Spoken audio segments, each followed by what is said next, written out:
Mereka tidak akan pernah tahu. Uang itu sudah menjadi milik Landau. Saya tidak tegang. Saya hanya sedang menghitung berapa lama waktu yang dibutuhkan untuk membuat Anda bangkrut. Selamat datang, Andra. Aku sudah menyiapkan permainan yang sempurna untukmu. Pemenang mengambil semuanya. Lampu neon rumah sakit berkedip-redup, mencerminkan keputusasaan di mata Andra. Di balik pintu kaca, adiknya, Indah, terbaring lemah. Wajahnya yang biasanya ceria kini pucat pasi, seperti kertas yang hampir robek. Indah menderita penyakit jantung bawaan yang semakin parah. Dia butuh operasi segera. Waktunya semakin sempit, Mas, ujar dokter dengan nada datar, seolah sudah terbiasa menyampaikan kabar buruk. Kami harus menjadwalkannya minggu depan, atau... Andra hanya mengangguk. Dia tahu risikonya. Uang.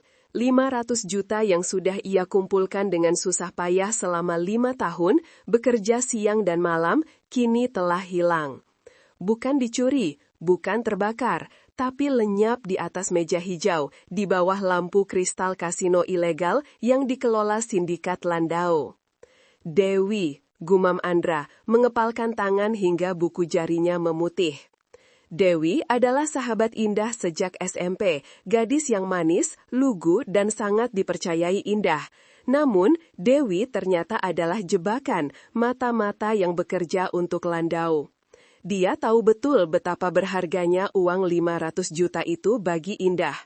Beberapa hari lalu, Dewi membujuk Indah untuk menggandakan uang itu, hanya untuk bersenang-senang katanya. Indah dengan naifnya setuju. Dewi membawanya ke kasino Landau yang tersembunyi di balik klub malam mewah. Indah kalah. Tentu saja dia kalah. Permainan itu sudah diatur sejak awal. Dewi menghilang setelah Indah menandatangani surat hutang, surat yang secara efektif mengambil seluruh uang operasi itu. Ketika Andra menemukan Indah, adiknya hanya bisa menangis, badannya gemetar ketakutan, menatap Andra dengan mata penuh penyesalan. "Maafkan aku, Mas," bisik Indah saat itu, suaranya nyaris hilang. Andra memeluknya erat. Rasa sakit itu bukan hanya karena kehilangan uang, tapi karena melihat kehancuran adiknya. Dunia Andra runtuh. Ia berdiri di luar rumah sakit, membiarkan angin malam menerpa wajahnya. Ia tidak akan meminta bantuan polisi, sindikat Landau terlalu besar, akarnya sudah merasuk kemana-mana. Jika dia menggunakan jalur hukum, dia hanya akan berakhir seperti ayahnya, yang dulu berani melawan praktik curang kasino dan akhirnya ditemukan tewas dalam kecelakaan yang direkayasa. Di bawah langit yang kelam, Andra bersumpah, sumpah yang dingin dan mematikan. "Aku bersumpah demi Allah, aku akan menghancurkan Landau," bisiknya. "Aku akan membalas setiap tetes keringat yang kalian ambil, setiap air mata Indah. Tapi aku tidak akan melawan kalian dengan hukum, aku akan melawan kalian di arena kalian sendiri.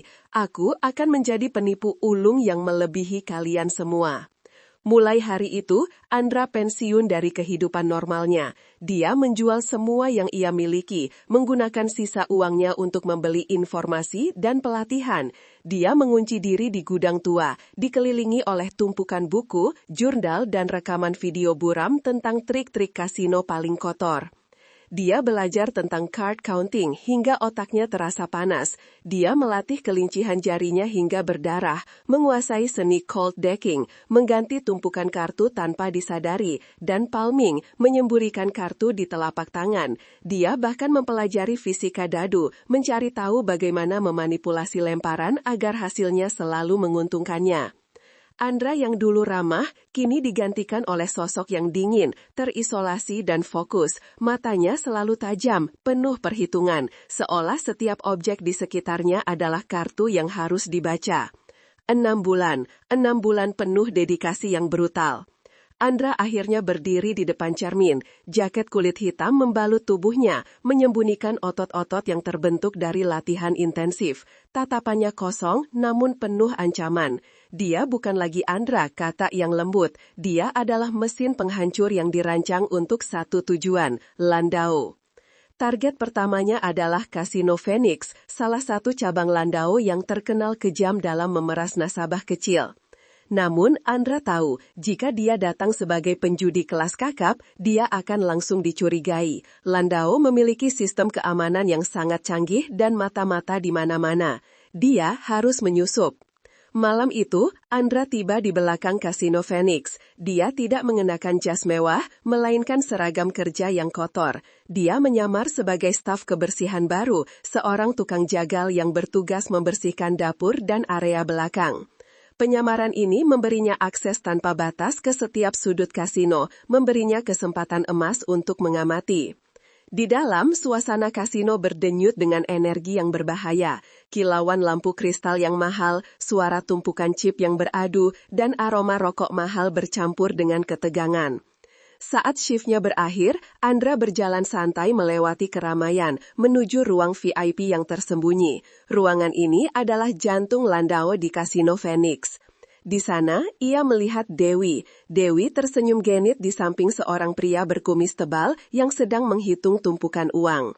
Andra menahan nafas, dendam itu mendidih, tapi dia tidak boleh bertindak gegabah. Dia menyelinap ke toilet staff, mengganti seragamnya dengan kemeja hijau militer dan kaos hitam. Dia menyisir rambutnya ke belakang, menampakkan rahang yang keras. Andra meletakkan beberapa chip hasil pinjaman kecil di sakunya. Ini bukan tentang uang, ini tentang mengirim pesan. Dia berjalan keluar dari toilet, kini bukan sebagai tukang bersih-bersih, melainkan sebagai pemain baru yang dingin dan berbahaya. Image 6. Di salah satu meja Texas Hold'em, Andra duduk. Dia mengamati lawan-lawannya, mencari celah, melihat trik kecil yang mereka gunakan. Mereka semua amatir dibandingkan dengan apa yang sudah ia pelajari. Di seberang meja, duduk seorang pria dengan wajah sombong, dikenal sebagai si kepala batu. Pria itu adalah petugas keamanan Landau yang sering berjudi di luar jam kerjanya. Putaran pertama dimulai. Andra memegang kartu yang biasa saja, namun tatapannya tak pernah lepas dari gerakan tangan dealer. Jemarinya yang terlatih membaca setiap lipatan, setiap pergeseran kecil. Andra tahu, dealer itu sedang menggunakan second deal, trik licik di mana kartu kedua dari atas dibagikan, bukan kartu paling atas. Di putaran keempat, si kepala batu menaikkan taruhan, mencoba mengintimidasi Andra. Kau terlihat tegang anak muda, ejek kepala batu menyeringai. Andra hanya menatapnya lurus, wajahnya datar tanpa emosi. Saya tidak tegang, jawab Andra, suaranya serak dan rendah. Saya hanya sedang menghitung berapa lama waktu yang dibutuhkan untuk membuat Anda bangkrut. Andra menaikkan taruhan. Dia tidak peduli dengan kartu yang dia pegang, dia tahu kartu apa yang dipegang dealer. Saat dealer akan membagikan kartu terakhir, river, Andra melakukan gerakan yang sangat halus, hanya sepersekian detik. Dengan sleight of hand yang sempurna, dia menukar kartu ditumpukan dengan kartu yang telah ia siapkan di bawah lengan bajunya. Cold decking yang nyaris tak terlihat. Kartu terbuka, Andra memiliki straight flush. Kepala batu terkejut, dia membanting tangannya ke meja. Mustahil, serunya. Andra tersenyum tipis, senyum pertama dalam 6 bulan terakhir, senyum itu terasa dingin. Tidak ada yang mustahil di meja ini, kata Andra, menarik tumpukan chip ke arahnya.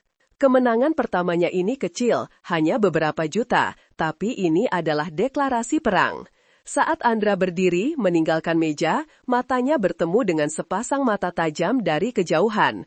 Di lantai atas, dekat pintu masuk VIP, berdiri seorang wanita muda, rambutnya hitam lurus, pakaiannya rapi, menggunakan blazer hitam dan kemeja putih. Image 5.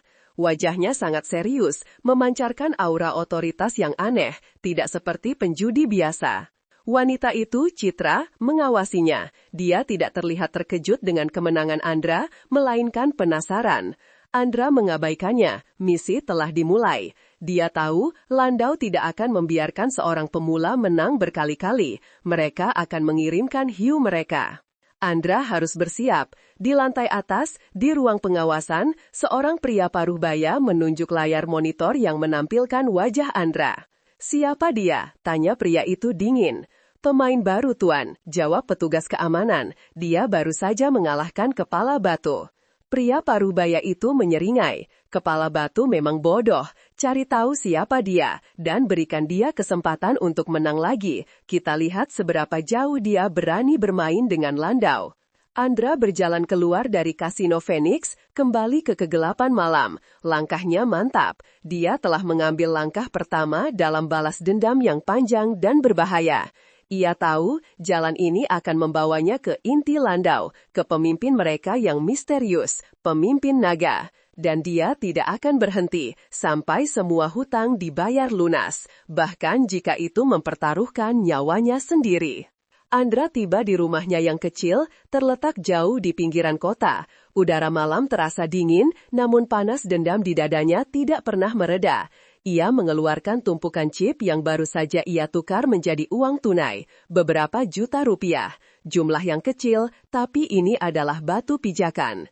Ia menatap foto Indah, adik perempuannya, yang tersenyum lemah di atas meja. Senyum itu terasa seperti belati yang menusuk. Indah membutuhkan operasi jantung sesaatnya. Uang yang seharusnya digunakan untuk biaya operasi itu telah lenyap. Kenangan itu kembali menyeruak, pedih dan tajam. Dewi, sahabat karib Indah, yang bertindak manis di depan Andra, ternyata adalah umpan Landau. Dewi telah meyakinkan Indah untuk menggandakan uang operasi di kasino Phoenix, menjanjikan keuntungan cepat. Indah, karena putus asa dan terlalu polos, percaya.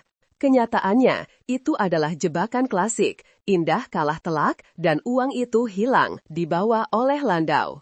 Andra ingat saat ia menemukan adiknya terbaring lemas di rumah sakit dengan monitor jantung yang berbunyi lemah. Saat itu, ia bersumpah di hadapan Allah bahwa ia akan menghancurkan Landau sampai ke akarnya. Sejak hari itu, Andra berhenti menjadi dirinya yang lama. Ia mendedikasikan waktu 6 bulan untuk mempelajari setiap trik kotor, setiap teknik manipulasi, dan setiap kelemahan dalam sistem Landau. Ia mempelajari cara melakukan sleight of hand sampai jemarinya berdarah, menguasai cold decking, dan menghafal pola shuffling yang curang. Kini, ia tidak lagi datang sebagai Andra, ia datang sebagai tukang jagal. 2 hari kemudian, Andra kembali ke kasino Phoenix. Kali ini ia tidak mencari kepala batu. Ia mencari meja dengan taruhan yang lebih besar, di mana pengawasan Landau lebih longgar karena mereka yakin penjudi di sana sudah jinak. Pria paruhbaya di ruang pengawasan tersenyum puas melihat Andra kembali. Anak muda itu kembali, kata pria itu, menyesap kopinya. Biarkan dia menang lagi, kita harus membuat umpannya terasa manis. Dealer yang diinstruksikan Landau memang sedikit lebih ceroboh. Mereka membiarkan Andra melihat flash kartu sesekali atau membagi kartu dengan ritme yang terlalu mudah ditebak. Andra bergerak lincah. Di meja bakarat, ia menggunakan teknik edge sorting, mengenali cacat kecil pada pinggiran kartu untuk memprediksi hasil. Di meja blackjack, ia menjaga tatapan kosong sambil otaknya menghitung setiap kartu yang keluar menggunakan card counting yang sempurna. Kemenangannya melompat drastis, dari puluhan juta menjadi 100 juta. Perhatian mulai terpusat padanya. Para penjudi lain yang awalnya mengira Andra hanya beruntung, kini mulai menjauh. Mereka tahu ada sesuatu yang salah dengan kemenangan konsisten Andra. Ketika Andra memenangkan pot besar di meja Texas Hold'em, total kemenangannya mencapai lebih dari 200 juta rupiah. Ini adalah sinyal bahaya. Pria paruhbaya di ruang pengawasan menghentikan senyumnya. Jeda singkat itu terasa dingin. Cukup bermain-main, perintahnya melalui mikrofon. Kirim hiu kita, berikan dia sambutan yang seharusnya. Seorang petugas keamanan menghampiri Andra dengan sopan. Tuan Andra, katanya, menggunakan nama samaran yang Andra daftarkan. Pemilik kasino mengundang Anda ke ruang pribadi. Ada pemain yang ingin menguji keberuntungan Anda. Andra tahu inilah saatnya. Landau tidak akan membiarkan uang sebanyak itu lolos begitu saja. Mereka mengirimkan penjudi ulung mereka yang berfungsi sebagai pemungut hutang. Andra mengikuti petugas itu, langkahnya mantap tanpa ragu. Ruangan itu sunyi, jauh dari keramaian kasino. Di tengah ruangan terdapat meja poker oval dari kayu mahoni. Duduk di sana menunggu Andra adalah seorang pria dengan aura yang sangat tenang, hampir menyeramkan. Pria itu adalah Bara. Bara tidak terlihat seperti penjudi yang emosional. Ia mengenakan kemeja sutra gelap, rambutnya disisir rapi, dan matanya setajam elang.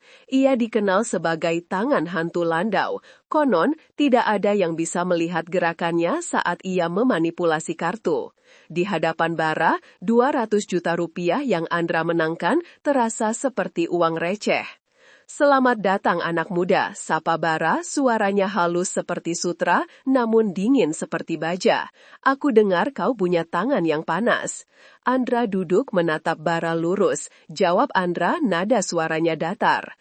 Bara tertawa kecil, tawa itu tidak mencapai matanya. Kejujuran adalah mitos di sini, tapi tidak apa-apa. Kita akan lihat seberapa jauh keberuntunganmu bisa membawamu.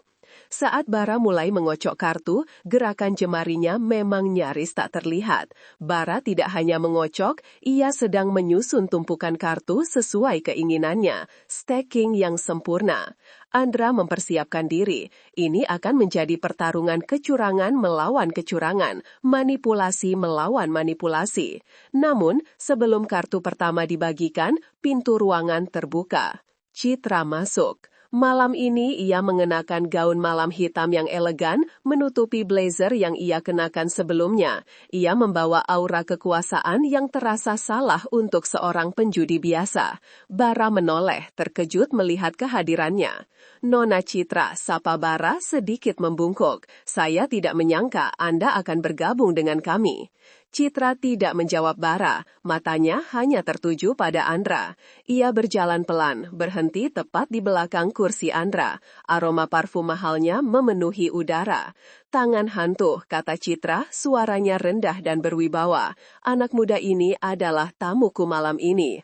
Bara mengangkat alisnya. Tamu, dia baru saja mengosongkan beberapa meja.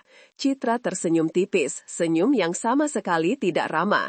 Aku tahu, tapi aku punya insting yang kuat, ujar Citra, suaranya kini terdengar seperti berbisik di telinga Andra, namun cukup keras untuk didengar Bara. Jangan bermain terlalu cepat. Di landau, semakin tinggi kau terbang, semakin keras kau jatuh. Andra tahu itu bukan hanya peringatan untuk Bara, tapi juga untuk dirinya. Citra sedang mengirimkan pesan ganda. Aku hanya ingin memastikan dia tahu dengan siapa dia bermain. Lanjut Citra, menekan bahu Andra dengan jari rampingnya, seolah memberikan tanda. Di sini tidak ada yang menang tanpa membayar harganya. Citra kemudian mundur, berdiri di sudut ruangan, hanya mengamati. Bara kembali menatap Andra. Ketegangan di ruangan itu mencapai puncaknya.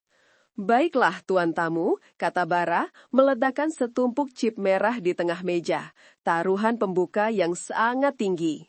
Kita lihat, apakah tanganmu masih panas atau sudah waktunya dicuci. Andra merasakan jantungnya berdetak kencang, bukan karena takut, tapi karena adrenalin murni. Ia tahu, dengan kehadiran Bara dan Citra, ini bukan lagi tentang uang receh. Ini adalah langkah pertamanya menuju pemimpin naga, dan ia harus memenangkan pertarungan ini. Ia mendorong chip miliknya ke depan, menyambut taruhan Bara. Mari kita mulai, kata Andra.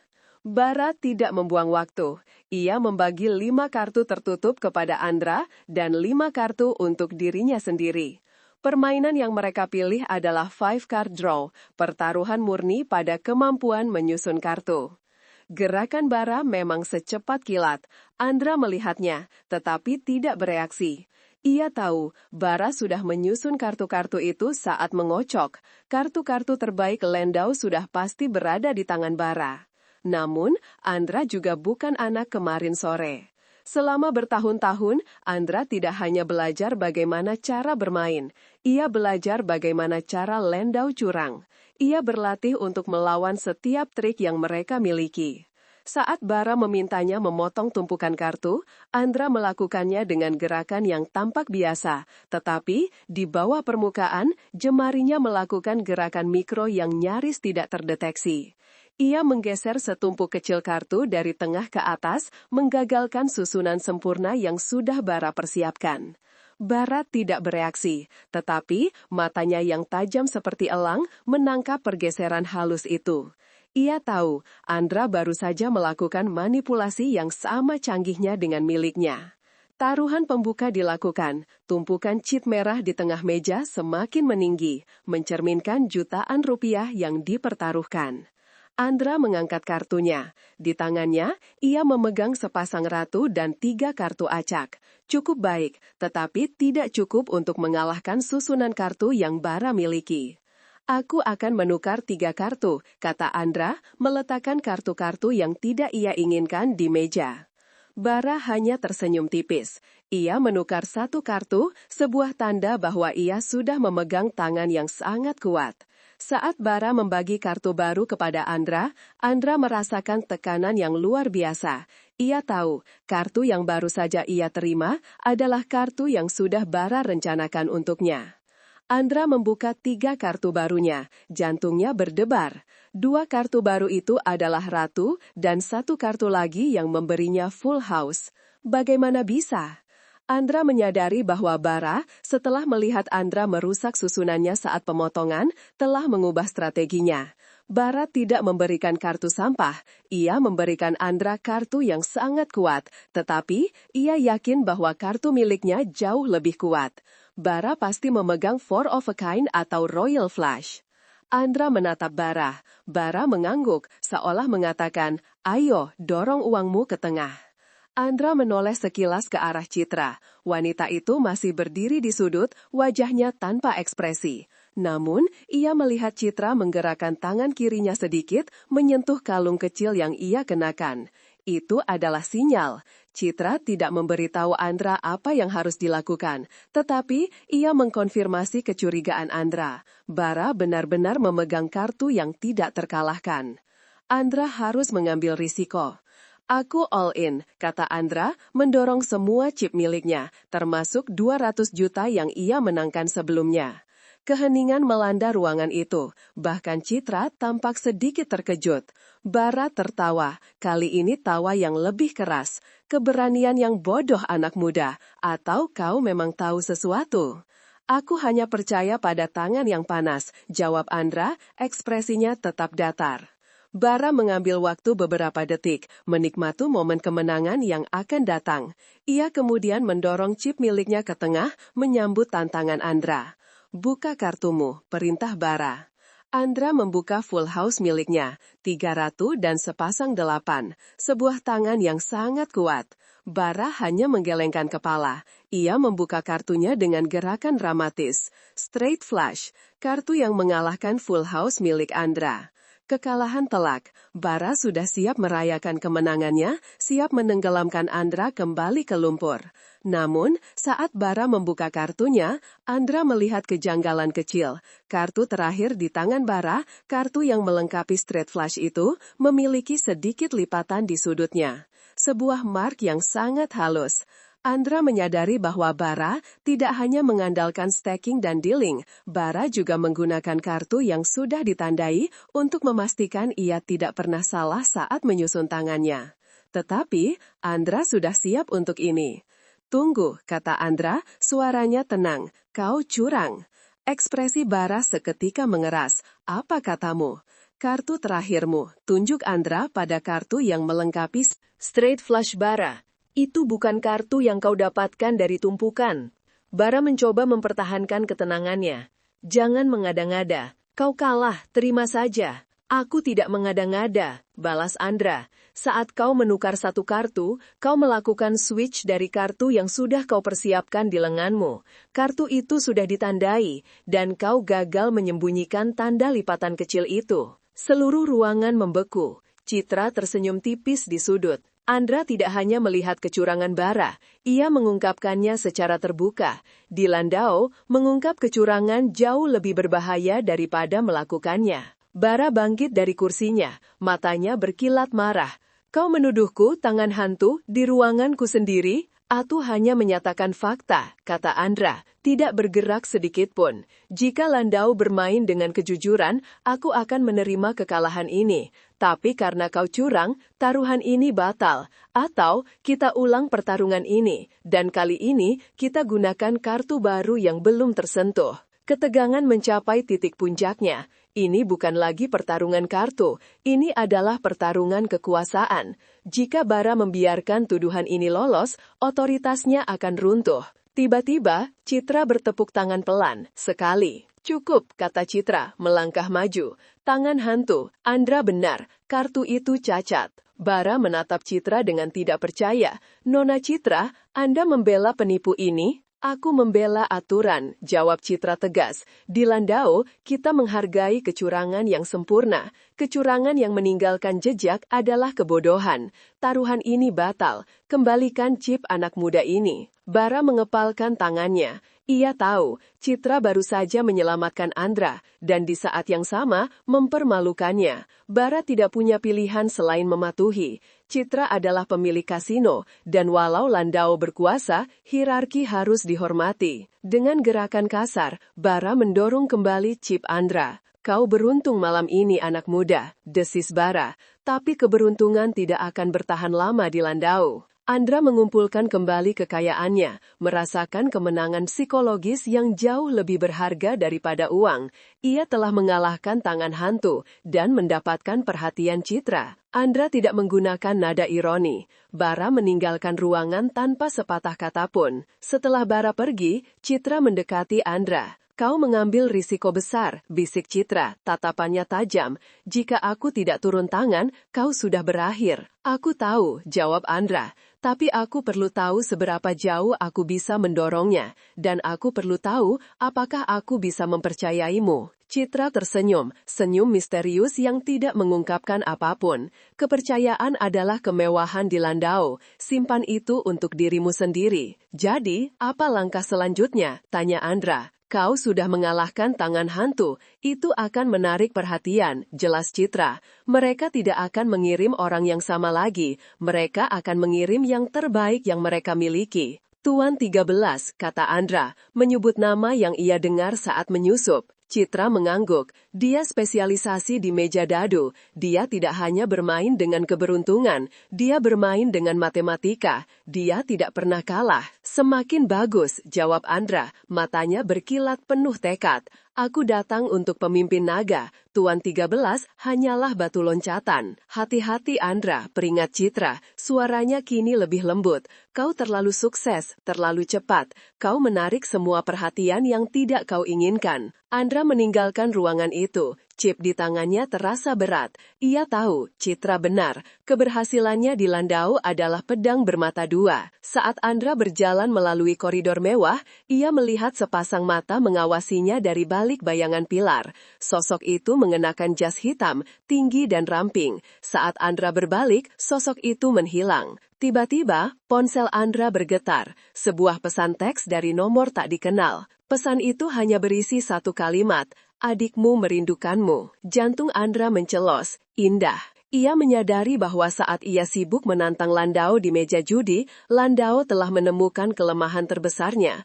Mereka tidak hanya mengincar uangnya, mereka mengincar nyawa Indah. Ini bukan lagi permainan, ini adalah pertarungan yang mempertaruhkan keluarganya. Andra harus segera menemukan Tuan 13 sebelum Landau memutuskan untuk menggunakan Indah sebagai chip terakhirnya. Andra berhenti mendadak di tengah koridor. Seorang sambaran listrik baru saja menghantam dadanya. Ponselnya terlepas dari genggamannya, jatuh ke karpet tebal tanpa suara. Adikmu merindukanmu. Kalimat itu berputar di benaknya, menggeser semua strategi, semua dendam, dan semua kemenangan yang baru saja ia raih. Landau telah melangkah di luar batas yang tidak boleh dilewati. Mereka telah menyentuh Indah. Ia membungkuk cepat, mengambil ponsel itu, dan bergegas kembali ke ruangan Citra. Pikirannya kini fokus, dingin, dan mematikan. Tidak ada lagi ruang untuk kesalahan. Citra sedang menghitung chip di meja ketika Andra mendobrak masuk, wajahnya tegang. Mereka sudah tahu, ujar Andra, melemparkan ponselnya ke atas meja. Mereka menculik Indah. Citra membaca pesan itu, ekspresi misteriusnya sedikit retak, digantikan oleh keprihatinan yang nyata. Aku sudah menduga mereka akan menggunakan kartu itu, kata Citra, mengambil napas dalam-dalam. Landau selalu bermain kotor. Ini adalah cara mereka memaksamu melakukan kesalahan fatal. Aku tidak peduli dengan kesalahan fatal, desis Andra. Aku hanya ingin Indah kembali. Apa yang harus aku lakukan? Kau harus melanjutkan rencana, jawab Citra. Suaranya kembali dikuasai. Mereka mencurik Indah untuk memaksamu bermain di meja mereka. Jangan tunjukkan kelemahan.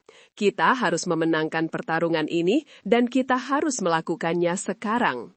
Citra menunjuk ke layar monitor tersembunyi di dinding. Tuan 13 sudah menunggu di meja dadu. Dia membuka taruhan terbesar malam ini. Ini adalah undangan langsung. Dadu, ulang Andra. Bukan keberuntungan tapi matematika murni. Tuan 13 adalah ahli probabilitas, jelas Citra. Dia tidak menggunakan trik sisik, dia menghitung setiap putaran, setiap variabel getaran di tangan pelempar, bahkan kelembaban udara. Dia bermain dengan angka Andra. Dia adalah otak Landau di meja judi. Aku tidak datang ke sini untuk kalah, kata Andra, mengambil kembali ponselnya. Aku akan menemuinya. Dengarkan aku, Citra menarik lengan Andra. Aku akan mencari tahu lokasi Indah melalui saluran bawah tanahku, tetapi kau harus menang. Kekalahan di meja dadu malam ini bukan hanya berarti kau kehilangan uang, tapi juga menghilangkan pengaruh yang baru saja kau bangun. Andra mengangguk, ia tidak butuh motivasi lagi. Ia berjalan keluar dari ruangan itu dan menuju lantai utama kasino yang ramai. Cahaya kristal bertebaran di mana-mana, tapi bagi Andra semua terasa gelap. Ia melewati kerumunan orang yang kini menatapnya dengan campuran rasa takut dan hormat. Mereka tahu ia adalah penantang Landau. Meja dadu berada di tengah, dikelilingi oleh pagar beludru merah. Di sana, Tuan 13 sudah duduk. Sosoknya sangat berbeda dari bara yang brutal. Tuan 13 mengenakan setelan abu-abu rapi, rambutnya disisir klimis, dan ia memakai kacamata berbingkai tipis. Wajahnya tenang, hampir tanpa emosi, seperti seorang akuntan yang sedang memeriksa neraca keuangan. Di depannya, tumpukan chip tersusun dalam formasi geometris yang sempurna. Saat Andra mendekat, Tuan 13 mengangkat tangan memberi isyarat agar dealer berhenti.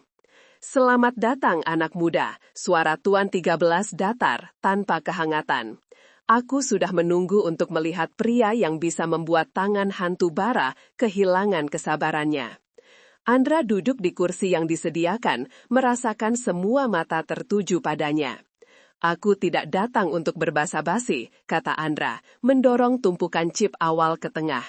Aku dengar kau tidak pernah kalah. Tuan 13 tersenyum tipis. Angka tidak pernah berbohong anak muda. Keberuntungan hanyalah variabel yang bisa dihitung, dan aku adalah kalkulator yang sempurna. Permainan dimulai. Tuan 13 memilih untuk menjadi pelempar pertama. Dia tidak mengguncang wadah dadu dengan liar, gerakannya lambat, presisi militer. Ia menghitung kecepatan, sudut, dan pantulan dadu di dinding wadah.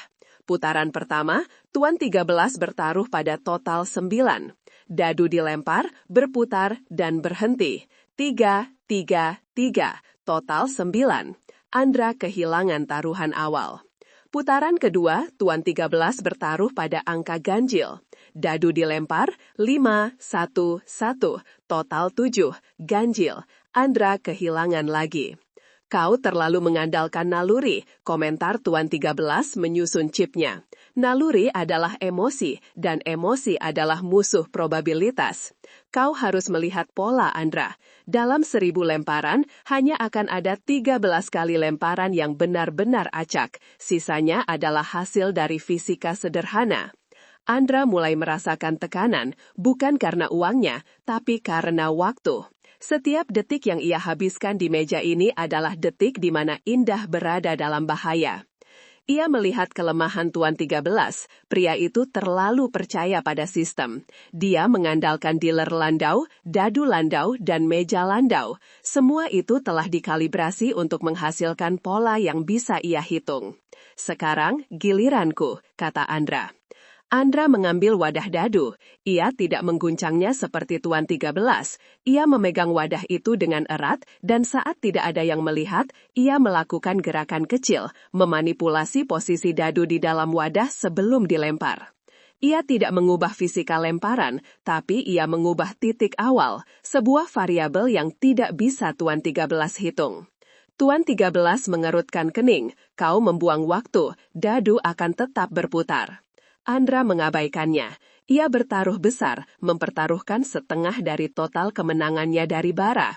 Ia bertaruh pada total 17, sebuah taruhan yang sangat berisiko, membutuhkan angka 5 dan 6. Atau 6 dan 6 plus 1 dadu tinggi lainnya.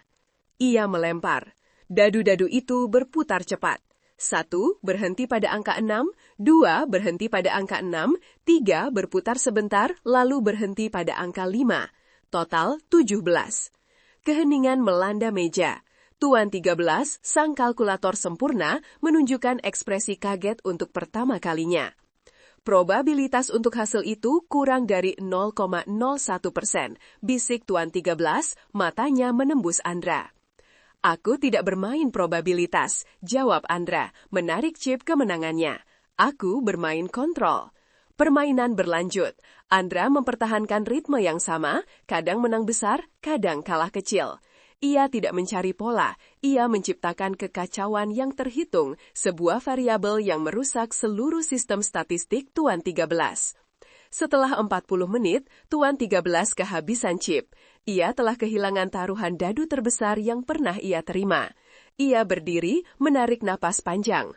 Kau memang bagus anak muda. Kau tidak mengalahkan aku karena keberuntungan. Kau mengalahkan sistem, tapi ini belum berakhir.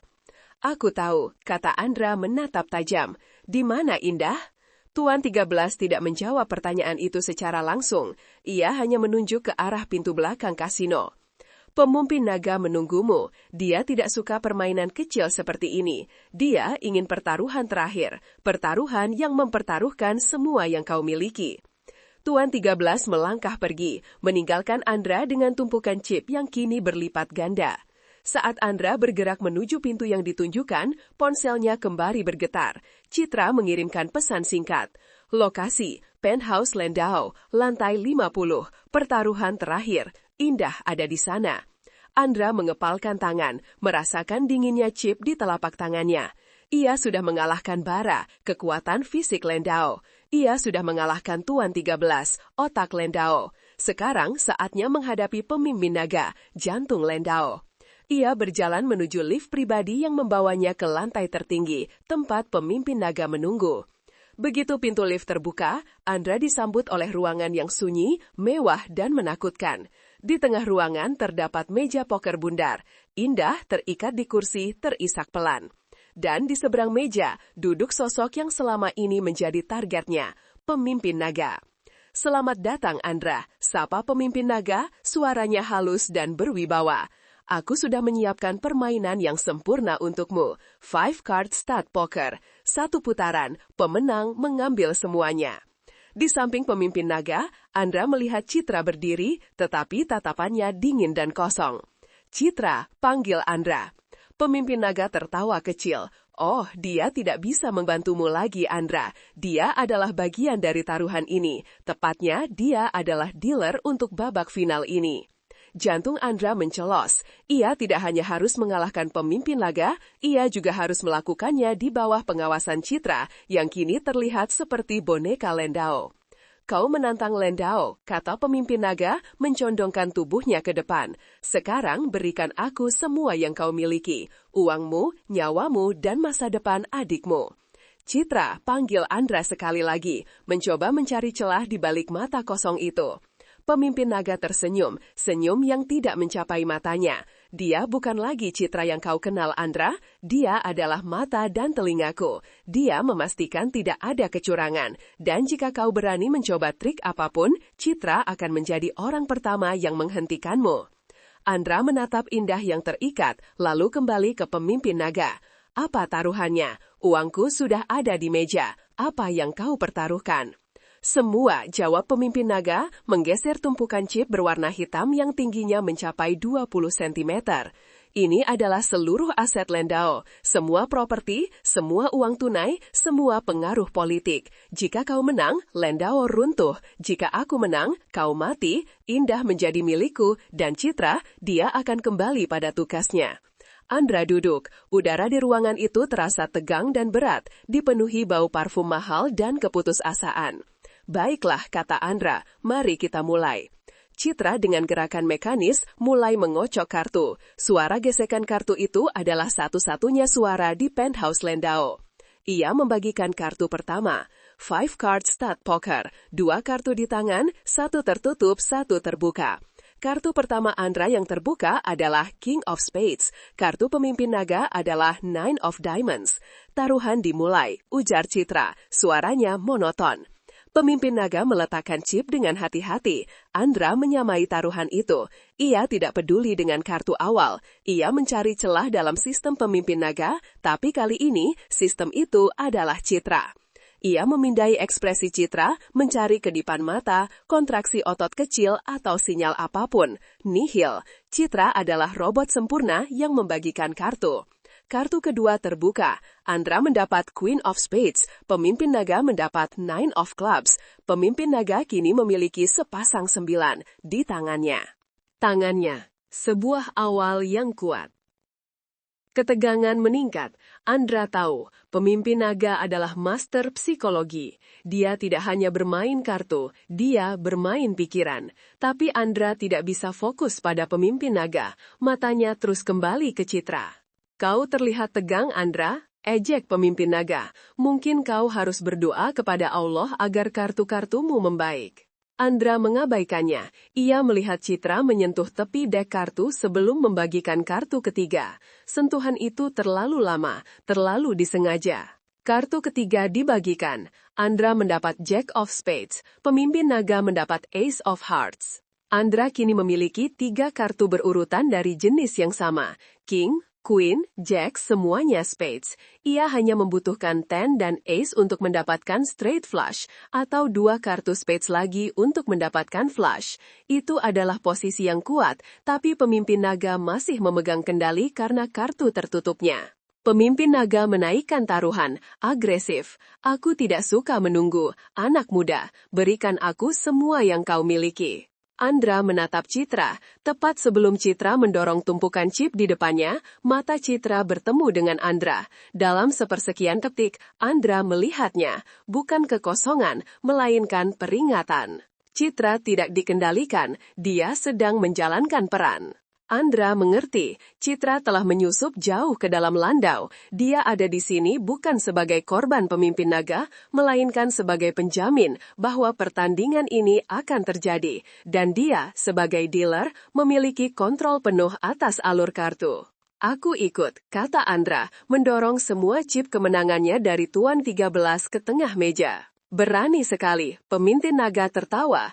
Ini adalah pertaruhan hidup dan mati. Citra membagikan kartu keempat, kartu terakhir, sebelum kartu tertutup dibuka. Andra mendapat 10 of Spades. Keheningan total. Andra kini memiliki Royal Straight di Spades, King, Queen, Jack, 10. Ia hanya membutuhkan Ace of Spades untuk mencapai Royal Flush, kombinasi kartu tertinggi yang nyaris mustahil dalam poker. Pemimpin naga mendapat Ace of Clubs. Dia kini memiliki pasangan Ace dan sepasang 9, atau mungkin full house jika kartu tertutupnya adalah Ace atau 9. Ini adalah babak terakhir sebelum showdown, kata Citra. Suaranya masih datar. Semua taruhan harus masuk. Pemimpin naga tersenyum puas. Dia yakin Andra hanya mengejar flush biasa. Dia mendorong sisa chip hitamnya ke tengah, mempertaruhkan Landau. Aku bertaruh Landau, pemimpin naga menyatakan. Andra seharusnya menyamai taruhan itu, tetapi saat Andra hendak mendorong chip terakhir, Citra melakukan sesuatu yang tak terduga. Dia meletakkan tangannya di atas tumpukan chip Andra. Tunggu, kata Citra, nadanya kini memiliki bobot, bukan lagi nada robotik. Pemimpin naga mengerutkan kening. Apa yang kau lakukan, Citra? Kau adalah dealer. Citra mendongak, tatapannya kini tajam, memancarkan kecerdasan dan kekuatan yang selama ini ia sembunyikan. Aku bukan hanya dealer, pemimpin naga, jawab Citra. Aku adalah pemain, dan aku adalah agen khusus dari Departemen Anti Judi. Andra terkejut, tapi seketika itu juga, ia menyadari ini adalah rencana Citra sejak awal. Dia harus berada di posisi yang paling dekat dengan kartu, di mana dia bisa mengontrol hasil tanpa dicurigai. Aku mengambil alih taruhan ini, kata Citra, tanpa menunggu persetujuan. Dia mendorong semua chip Andra dan menambahkan chip pribadinya, yang entah sejak kapan sudah ada di sakunya. Aku mempertaruhkan kebebasanku, kata Citra kepada pemimpin naga, dan aku tidak suka kekalahan. Pemimpin naga sangat marah. Ia membanting tangannya ke meja. Kau berkhianat. Kau pikir kau bisa mengalahkan Landau dengan trik murahan?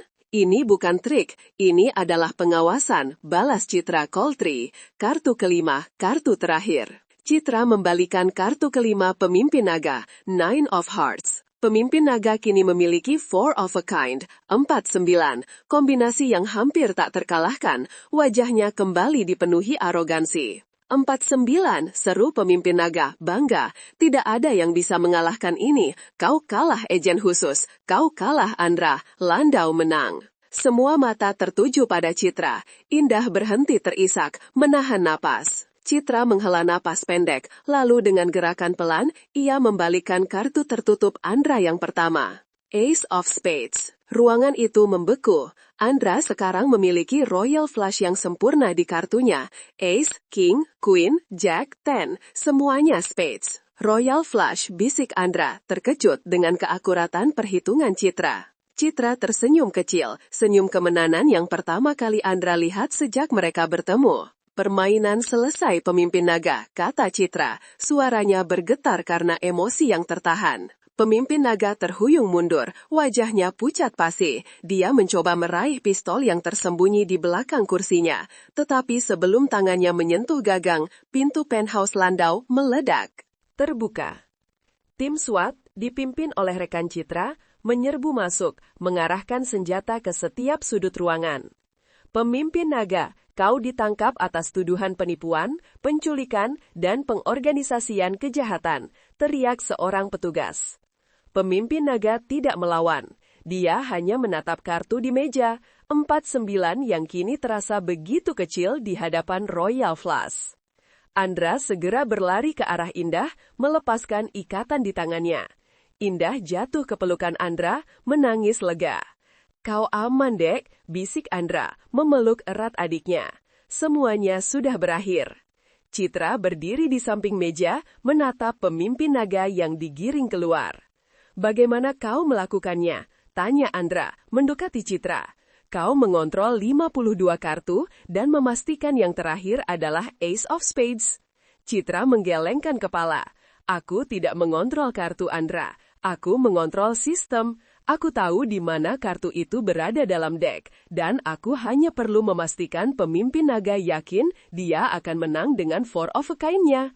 Dan tatapan kosong itu? Itu adalah akting terbaikku, jawab Citra, matanya berbinar. Jika pemimpin naga tahu aku masih bersekutu denganmu, kita berdua akan mati sebelum kartu pertama dibagikan. Misi selesai. Dendam Andra terbalaskan, bukan hanya Landau yang runtuh, tetapi seluruh jaringan Landau di seluruh kota hancur karena bukti yang dikumpulkan Citra. Beberapa bulan kemudian, Andra berdiri di tepi pantai, jauh dari hiruk-pikuk kasino dan bau tembakau. Indah, yang sudah menjalani operasi jantung yang sukses berkat uang kemenangan itu, sedang bermain di pasir. Citra mendekat, memegang 2 gelas teh hangat. Kau tidak merindukan sensasi itu? Tanya Citra, menyerahkan 1 gelas kepada Andra. Andra tersenyum, menatap laut biru. Aku merindukan kontrol, tapi tidak dengan risikonya. Aku sudah mengajukan surat pengunduran diri, kata Citra. Setelah Landau, tidak ada lagi yang perlu dikejar. Andra menggenggam tangan Citra, merasakan kehangatan yang kontras dengan dinginnya chip kasino yang pernah ia pegang. Sekarang, kita bisa membangun sistem kita sendiri, kata Andra. Sistem yang bebas dari kartu, dadu, dan kecurangan. Citra bersandar di bahu Andra mengangguk. Mereka berdua menatap cakrawala, di mana matahari terbenam mewarnai langit dengan janji kehidupan baru. Kisah dendam telah usai. Kini, saatnya memulai kisah mereka.